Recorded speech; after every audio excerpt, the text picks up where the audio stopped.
All right, welcome back, everybody. I'm Barry Counts, again, Director of Operations with Best and Associates Architects, also broker with Keller Williams. I'm here with Gary Best. Gary Best. He's the principal architect here at Best and Associates Architects. Gary, in our first podcast, we did basically why hire an architect. Correct. Second one, we did site selection. Okay. So today, what we're going to be talking about is how do you choose the right architect? Okay. Right? I mean, site selection is the first thing people need to do even before they find an architect, right? So that's why we're going in that order. But now we want to figure out how to hire the right architect. And I know, because I used to sell CAD software, I know there's a lot of architects in town that I used to sell to in Knoxville and Right. in the surrounding areas. So what, I mean, people could spend a ton of money on an architect. So tell me what the first process is. So a lot of times you're going to hit the phone book and you're going to make a phone call. So make a phone call. Right. You're He's going to make word. a phone call. So, but to do that, you know, you're like, how do I pick? Do I start at the A's in the phone book and go to Z? You know, a lot of times you're going to get referrals. All of our business comes from referrals. We don't get it from advertising or anything like that. And so what most people want to do is run to the contractor and say, I want you to build my house, or I want you to build my building. And the first thing the contractor says is, where's your plans? Mm-hmm. And you go, well, I don't have any plans. And they say, well, you need to go find an architect. And so a lot of times the builders will make referrals. Yeah. And so that's not a bad start. But then you're going to probably run the phone book or, you know, make phone calls and you're going to try to figure out what those, you know, how do you just set an appointment and go talk to them or what? And so a lot of things, if you're not in the industry, people don't know cost. And so when they go to find that architect, that is the daunting thing because they don't know. Yeah. And so you make that first phone call and you say, all right, do I come in and meet with the architect? You know, is there a charge for that initial cost for that first meeting? Mm-hmm. Is the meter running, right, so to speak? Yeah. And a lot of times that they will, if there is a first charge, they will tend to roll that on into their final fee as they do that. You know, you're looking at, or is the first meeting free that you know, meet and greet and talk and kind of do things like that. And so what should the guys expect? Also, I'll throw a little caveat in this now is as you're looking for that architecture firm, you're trying to somewhat gauge what they do versus what you need. You know, if you hire a big architect firm that has 100 people, and one of the things I will pause and preface that, you know, it's somewhat relative to the size of your project. Yeah. You know, if I'm building a doghouse, I don't need a 100-person architecture firm to tell me how to build a doghouse. Yeah. Yeah.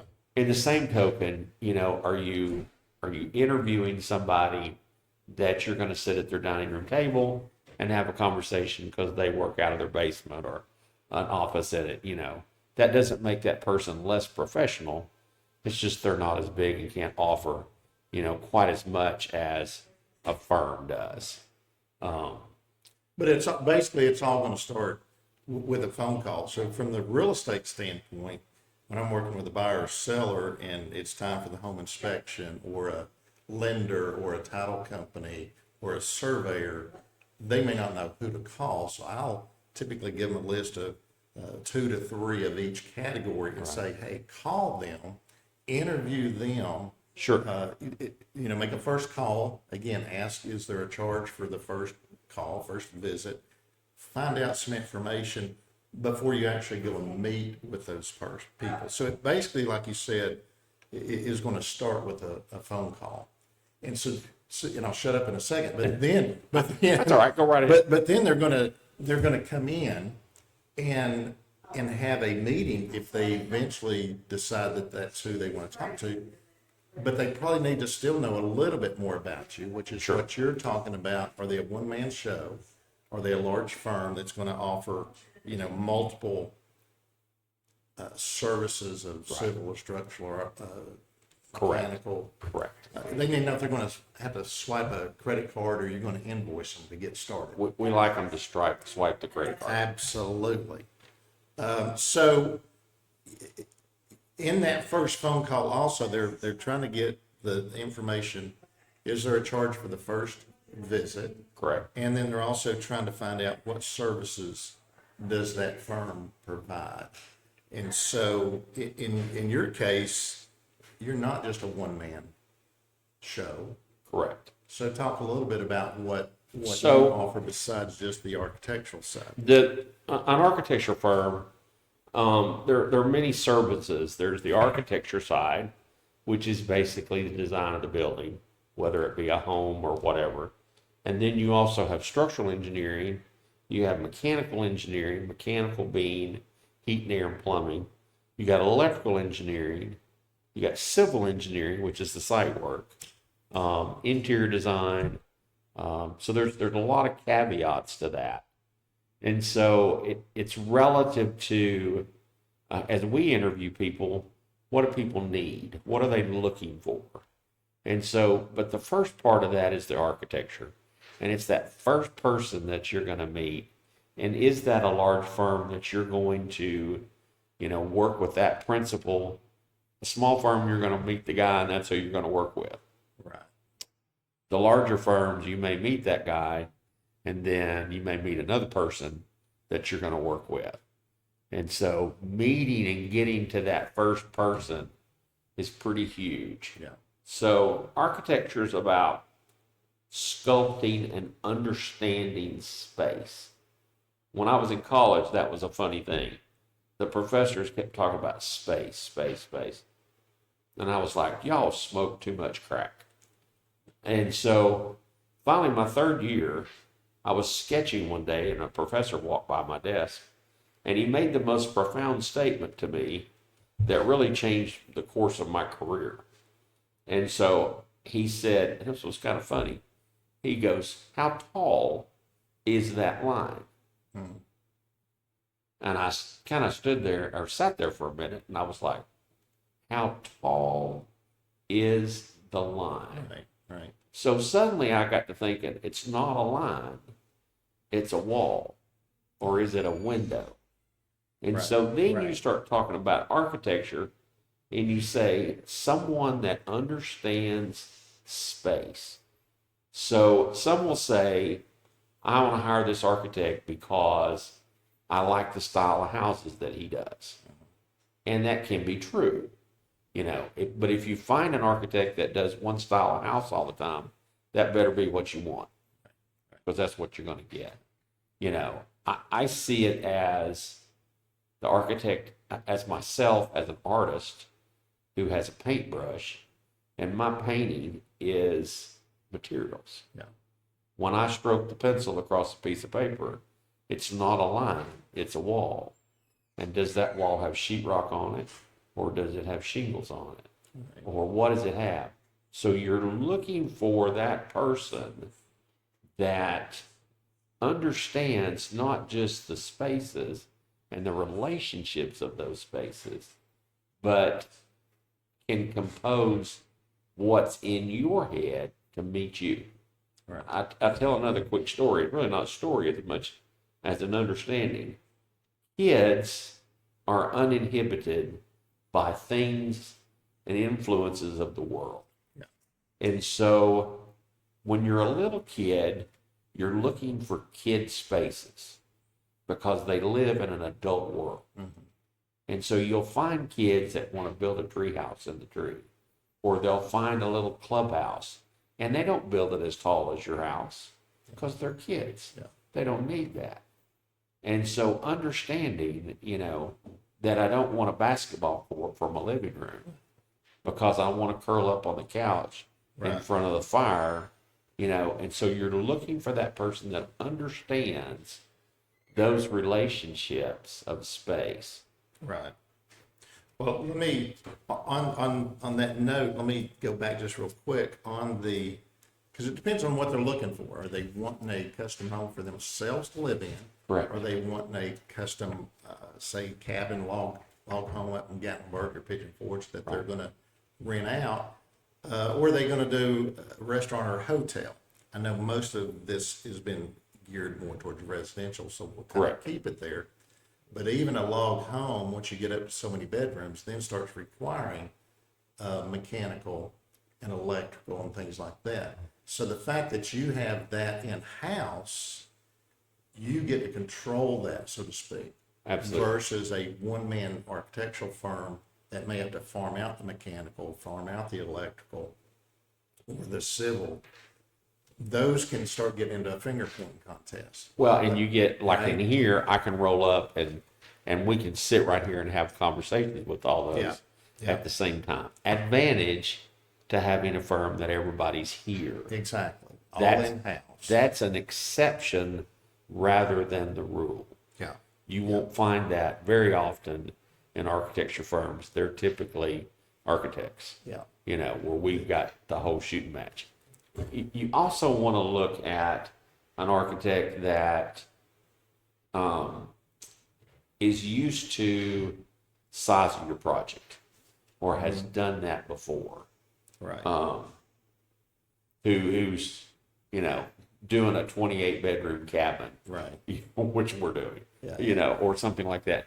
Logs versus stick frame, stuff like that. So those are influences not just on the architect, but on the builder ultimately that you get to is that you want, so I want to run in, well, I may be ahead of myself. Yeah, if All I right. can stop you there for a second, because you're getting into some good stuff, but let's hold on to that.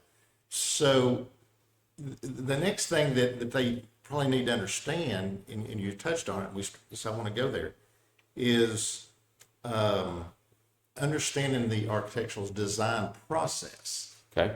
How, you finally have decided, first of all, that you need an architect. Right. Right? And now we're trying to determine who's the right architect.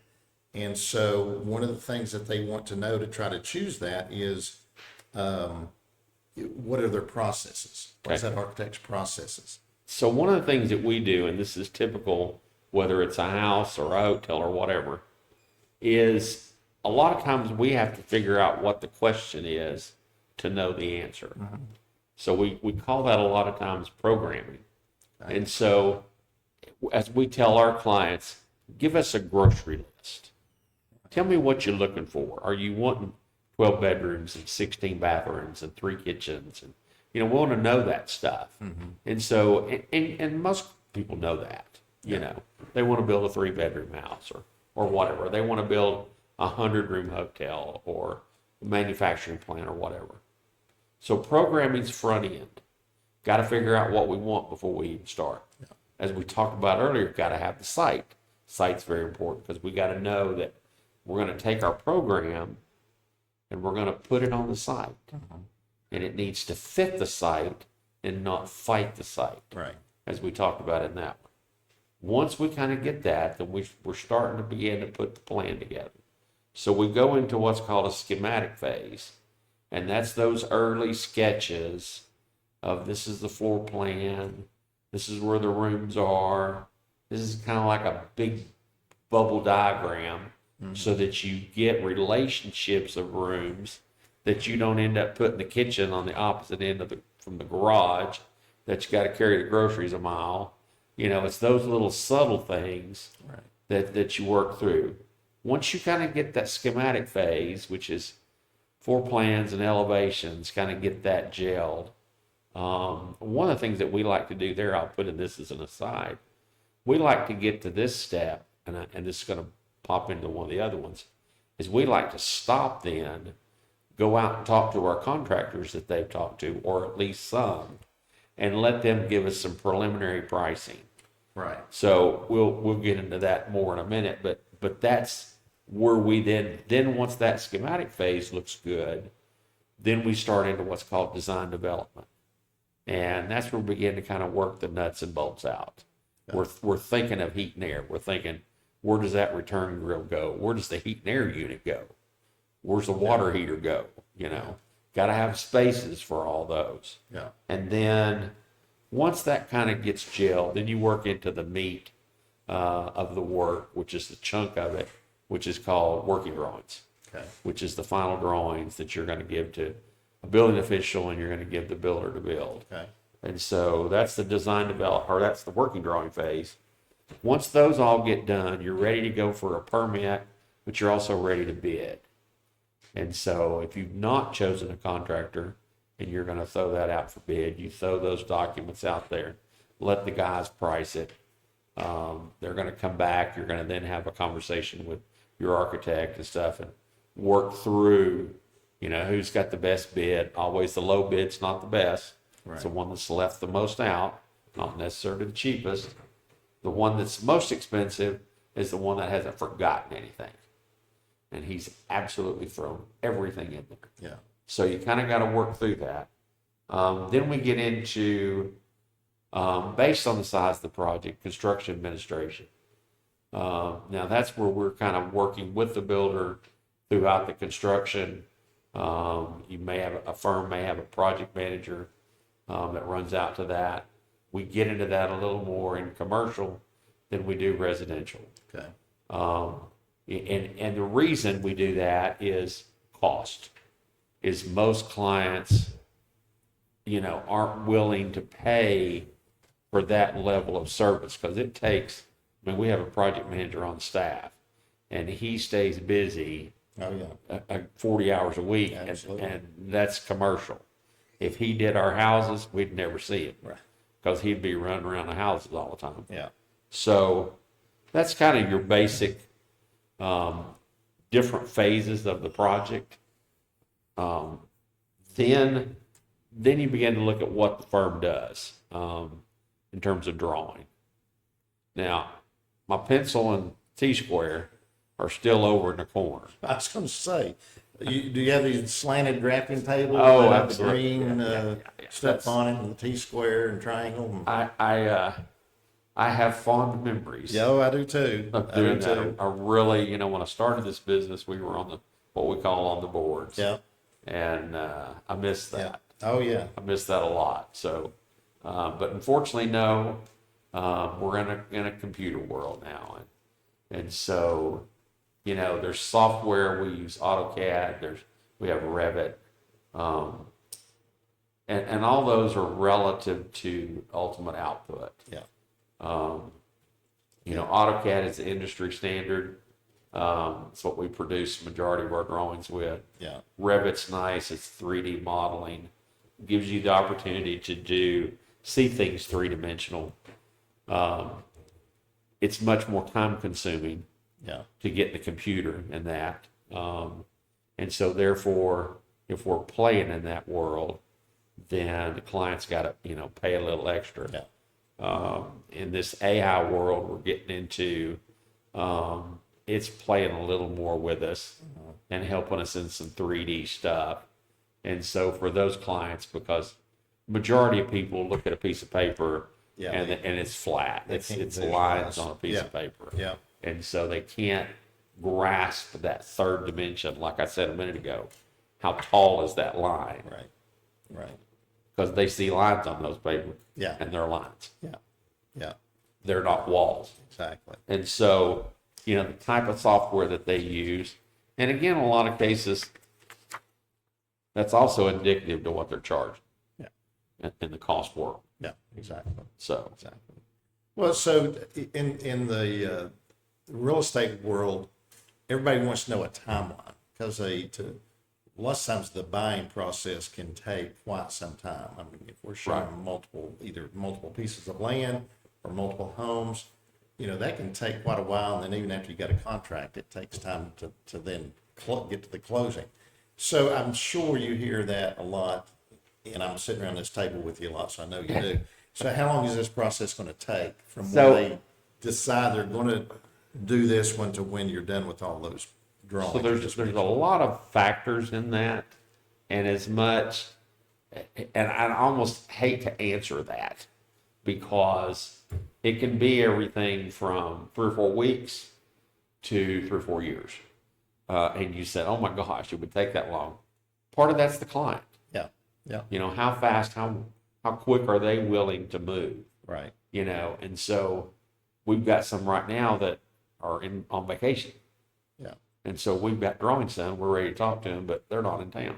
yeah. You know, and so a lot of things like that factor in. A good rule of thumb on a house is 3 to 6 months. You know, so you need to allow time for that. Right.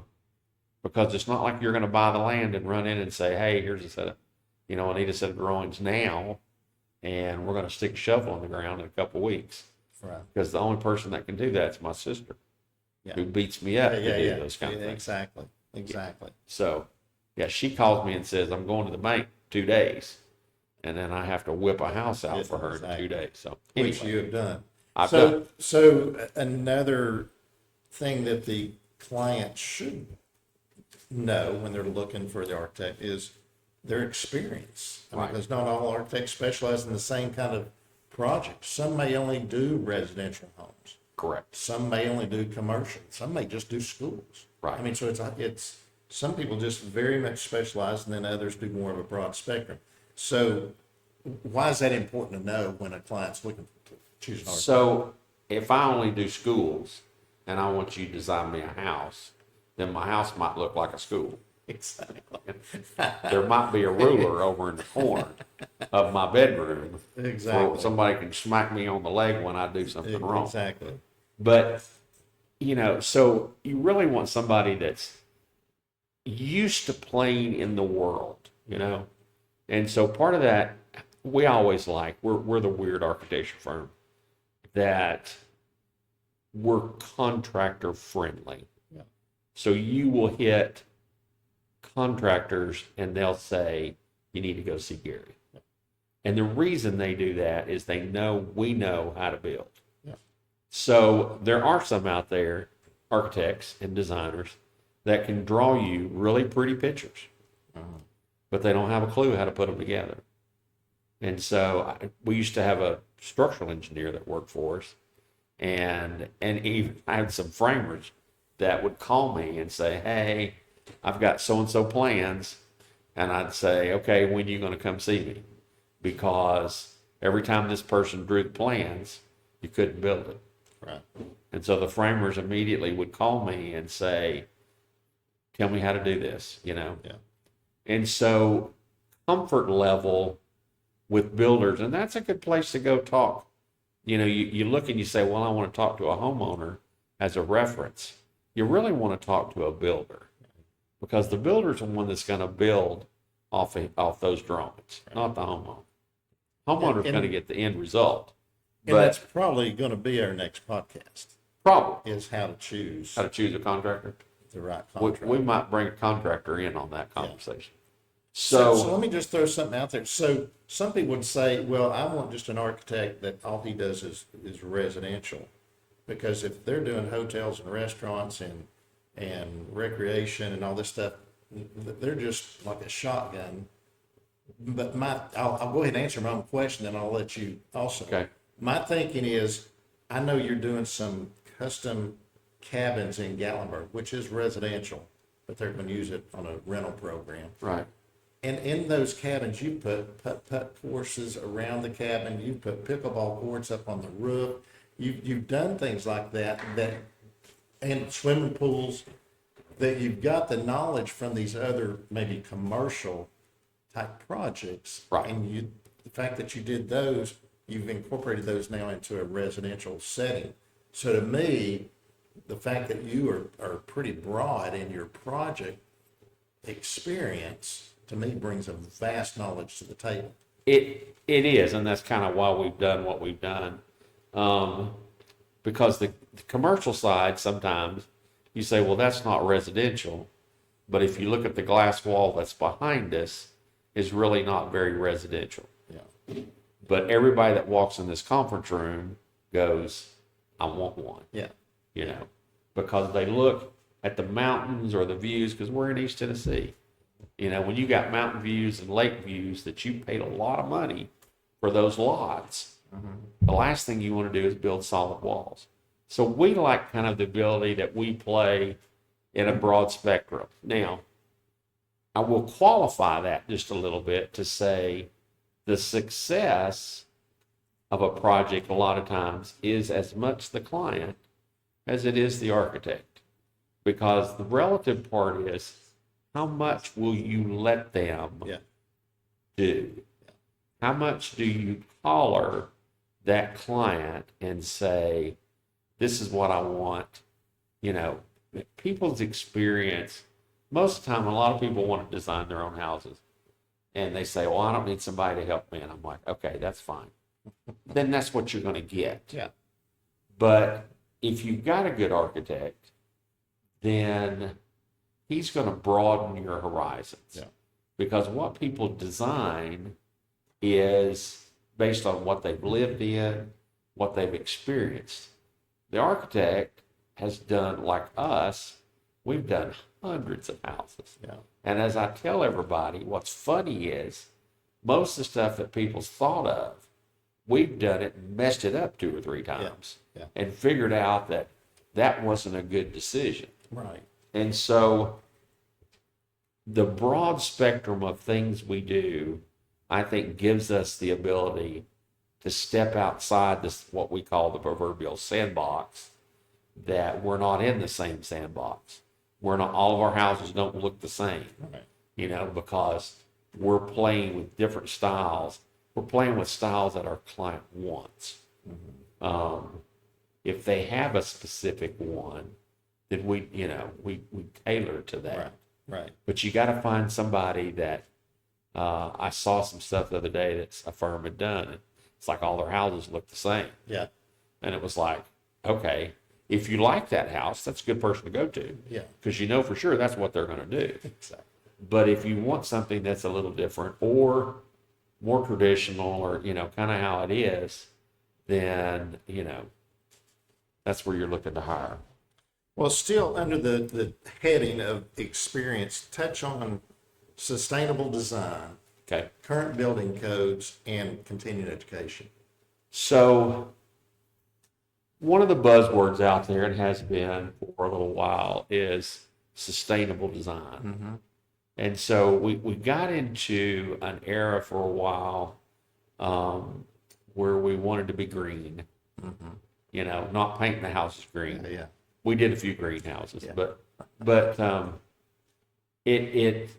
what's good materials, what's good use? Do you recycle? Do you do stuff like that? And that was all cool, but the problem is it cost so much. Now you can do that, and if you're willing, we did some houses that we spent some really stupid money, Yeah. you know, to make them that way. But you got to know that you're not going to do, that's not a budget house. Let's put it that way. That's not going to be a cheap house. Yeah. So if you're willing to spend that, you know, then no, you are. Yeah. You know, Exactly. and so budget, you know, budget's tough.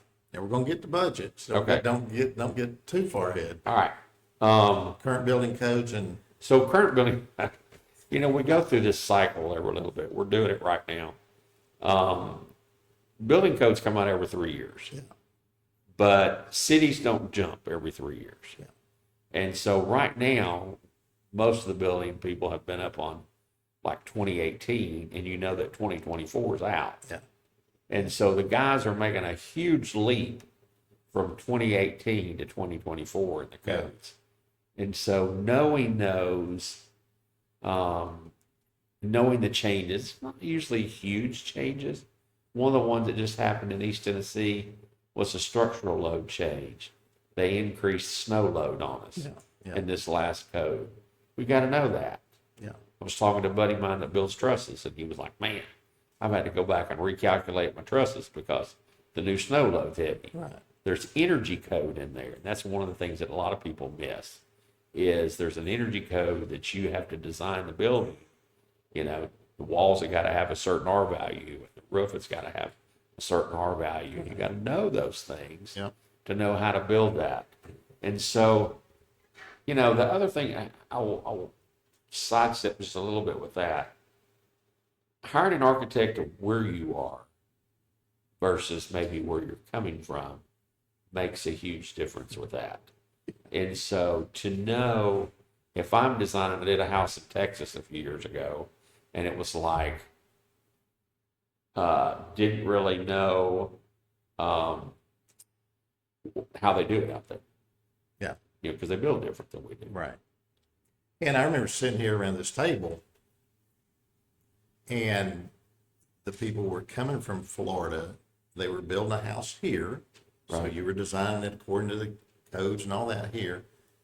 But they were bringing their own builder from Florida up here. Right. And they did not have any idea how to do, it was either block or pool Probably wall. was I can't block. remember what it was, Yeah, but yeah. it was an issue because something that they did all the time down there, we didn't do here or vice versa. Correct. So let's jump to budget. Okay. Can we do that? Yeah. Or Yeah. How's our time? Did I cut you off? No, I'm good. Okay. So Madison's watching her time. So if she can tell us, 5 minutes, was that 5? 5 minutes, 10 minutes? Okay.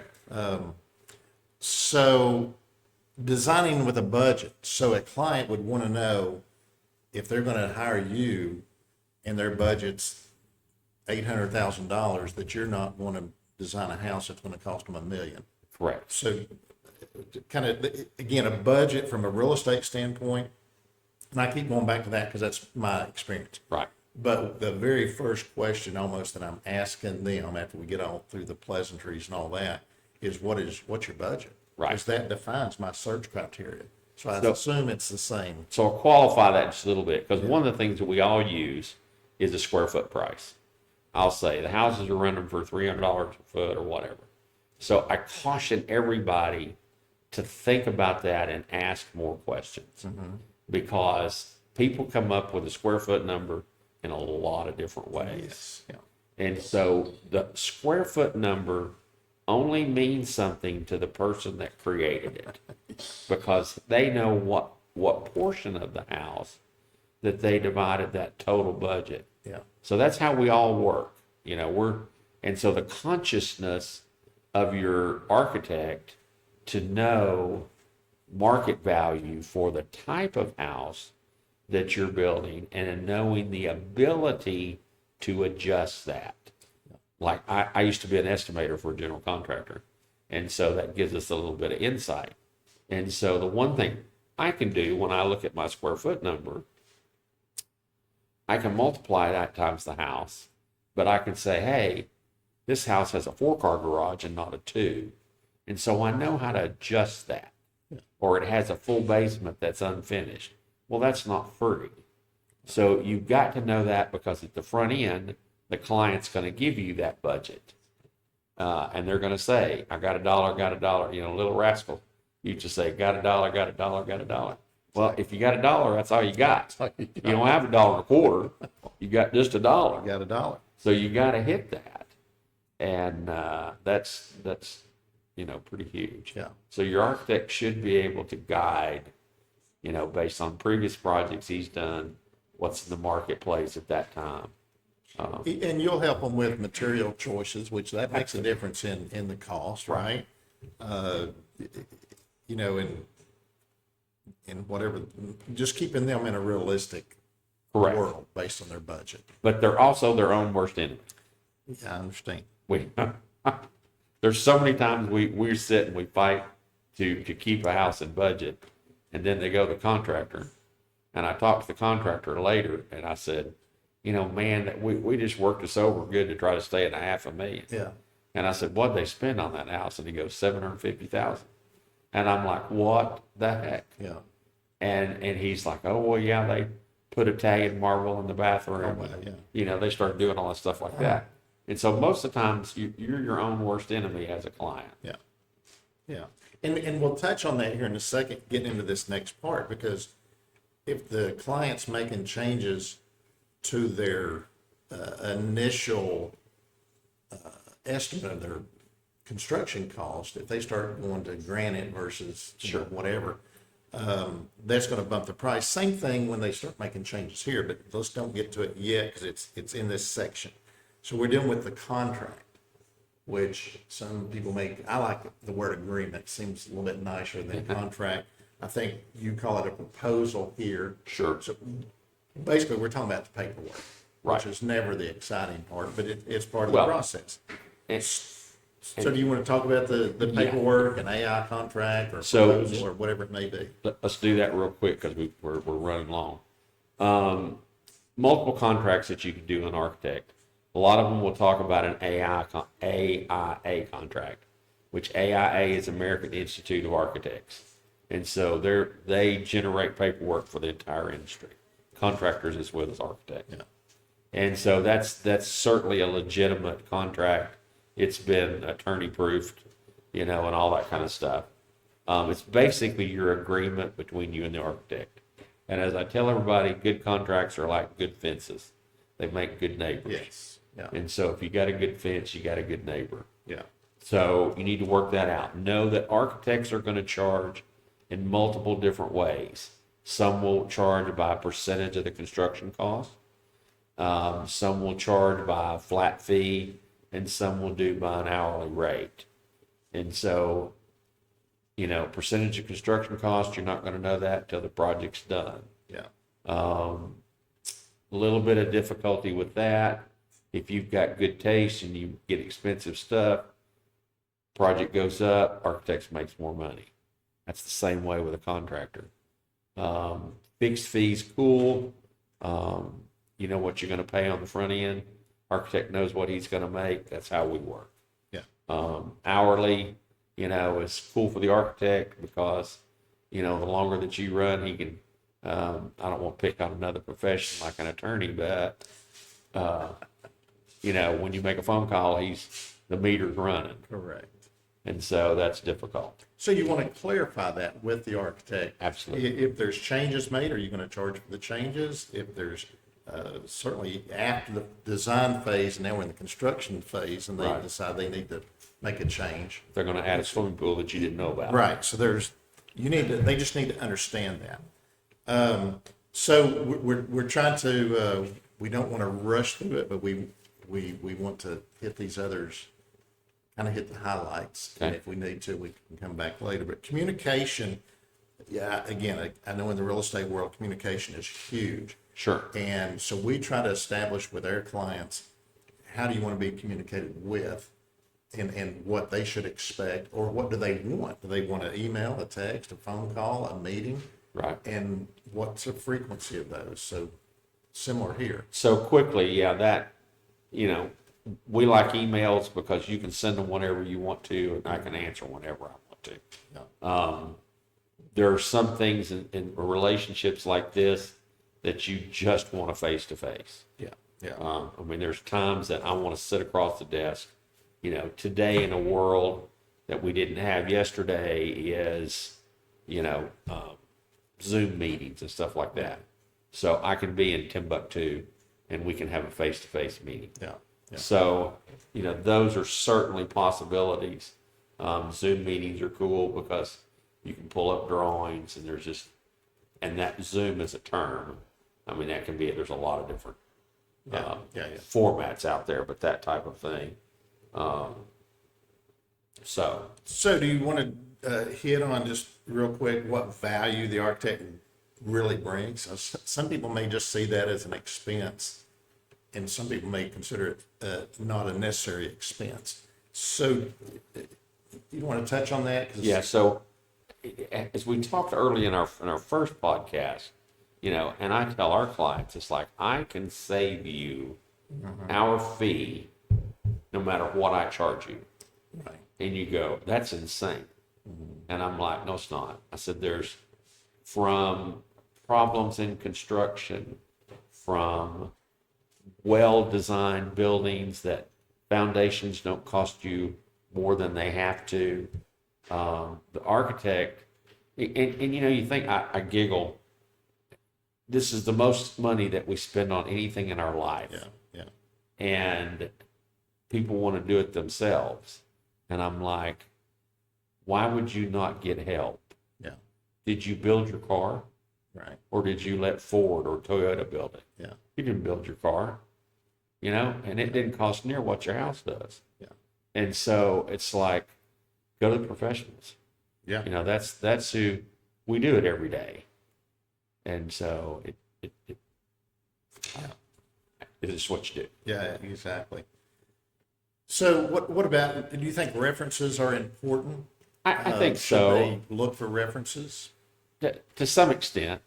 Again, that's another thing that I kind of giggle at, because if I give you references, I'm not going to give you the people that were bad. You know, I'm just going to give you good clients. Exactly. So that's a little bit giggly, but you know, to me, a better reference is a contractor versus an owner.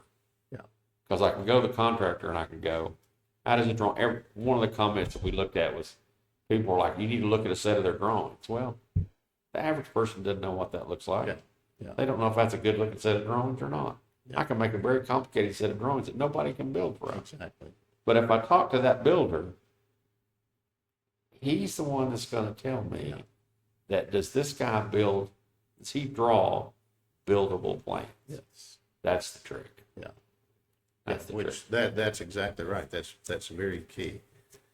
So Gary, to me, this one kind of gets wrapped up in basically the relationship.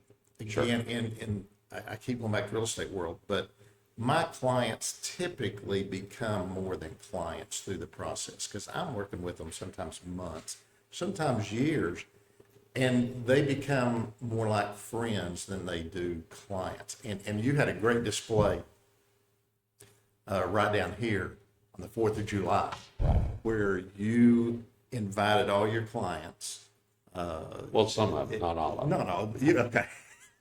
We'd have had too many Yeah, there. and your church members and friends and family down here as we celebrated our country's 250 year of independence, which we love the Lord, we love our country, and we love people, we love our families, and you embraced that and you did this here. So my point in saying that is it really is a relationship. Absolutely.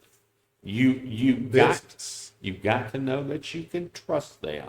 Mm-hmm. Yeah. You've got to know that you're going to be able to sit across the table and have conversations. Yeah. You know, can't be adversarial. If it's adversarial or even the slightest bit, it's not a fun process.